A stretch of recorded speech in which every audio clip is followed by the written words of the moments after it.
IKEA is curious about how to revolutionize the use and production of upholstery, such as sofas, and has explored this together with designer Tom Dixon. If you'd met me at the very beginning of my career, this would have been my toolkit. Before teaching himself to weld and produce furniture, British designer Tom Dixon dropped out of the Chelsea School of Art to play the bass in a band. He soon gave up his rock star dreams and became a design star, working for Italian furniture designers Capellini.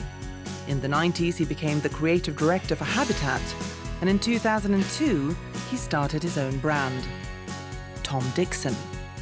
Dixon's work can be found in some of the world's most famous museums, like the Victoria and Albert Museum and the Museum of Modern Art in New York and Tokyo.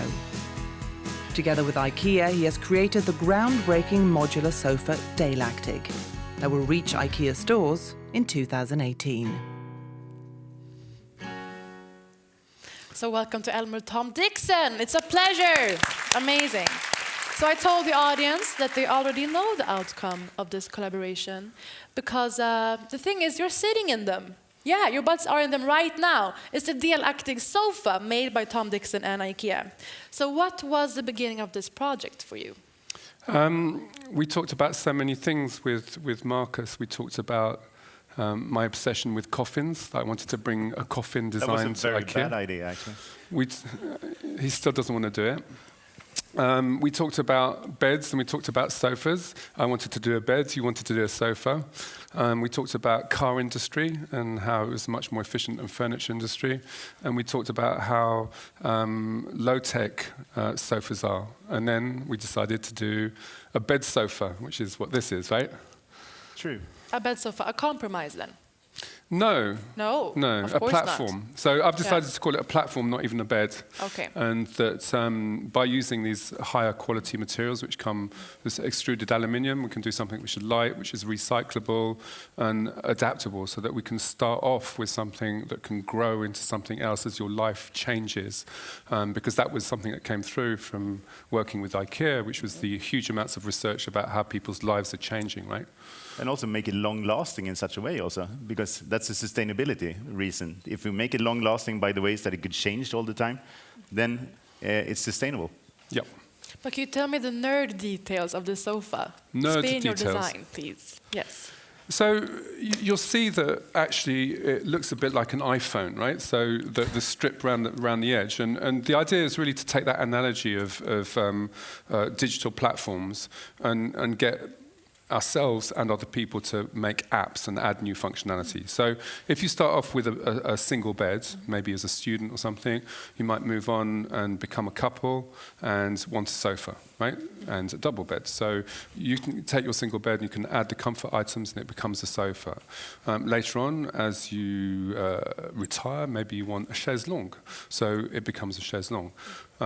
So that's the departure point and the bit that IKEA is doing. But what we were thinking about doing, and what I was obsessed with whether I could exploit IKEA's fabulous system for distribution on a global level and actually use it for my own company to do a luxury sofa as well. So what's kind of interesting about this is obviously, even in the IKEA world, it's a high-grade frame, made to higher specification than most sofa frames, right? And even if you look in luxury sofas, they tend to have fairly low-grade timber frames. So I can put a cover on this and sell it through my own infrastructure and make it into a pimp my sofa kind of thing, where I have a luxurious object, which underlying it has an affordable platform. The thing is, DELAKTIG means being involved in Swedish, and this is a unique collaboration, not just between the two of you, but for involving design students from all over the world. Can you tell us about that? It was actually one of the ideas from the very beginning, that we want to tap into the bigger brain of people. So we started out working with 3 different universities. It was one in Tokyo, we did it with RCA in London, and also with Parsons in New York. And the idea of that was, of course, to get more ways of what could this be from out of this platform. And we got like hundreds of ideas, some bad, some good. It was everything from a baby crib to like a earthquake shelter. And some sofas also, actually. And we got some of the ideas that we are putting in now into IKEA. And I'm glad to say, actually, that we have a guy sitting over here somewhere. Jules, are you there? Jules, man of the Where? hour. Stand up.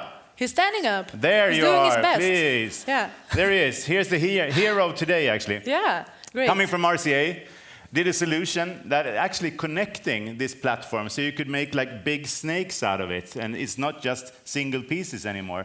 And that piece we're going to put into production. So that's the next phase. So it's good with those kind of collaborations where you constantly learn.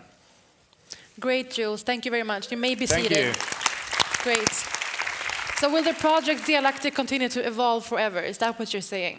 Well, yeah, I mean, obviously from a designer perspective, you spend your whole life trying to produce the ultimate object, you know, the iconic object. And here, it's almost like we've just done the departure point. And what's kind of fascinating to see is when 75 fresh young minds start working on it, how much more there is to squeeze out of an object than I would have thought so on my own. I mean, it's a bit humiliating in a way. And as a designer, you spend a lot of time trying to control an object, right? So to let it out and let it free to everybody to muck about with is quite stressful, actually. But what's great about the object that you'll see upstairs is that it's better than I could have thought of. So I'm very happy and proud to be the originator of something that can only get better as it matures, and then potentially take on forms that I never imagined in the first place. Are you feeling proud seeing all these people in your sofa? I'm a bit embarrassed, yeah. No, I think it's so great to see it actually operating. Are you comfortable? Yeah, yes. Yeah, kind of. Are you comfortable? Me too, yes. Are you really? Okay, so, and seeing it used in such a flexible way, people are working, this is the whole point, is that people use beds and sofas not in the way that they were originally intended, just to, you know, sit in front of the fireplace, but they're using it. I can see a lot of people on their iPhones right now, people doing cameras, people writing notes, people lying down. Yeah. He's shaming someone so with it's an kind of iPhone. it's very, and even there's a price tag on it as well, which is kind of fabulous as well, right? So it makes it all very real, you know. Yeah. Wonderful. Tom Dixon, everybody. Thanks. Thank you very much for coming today. Thank you.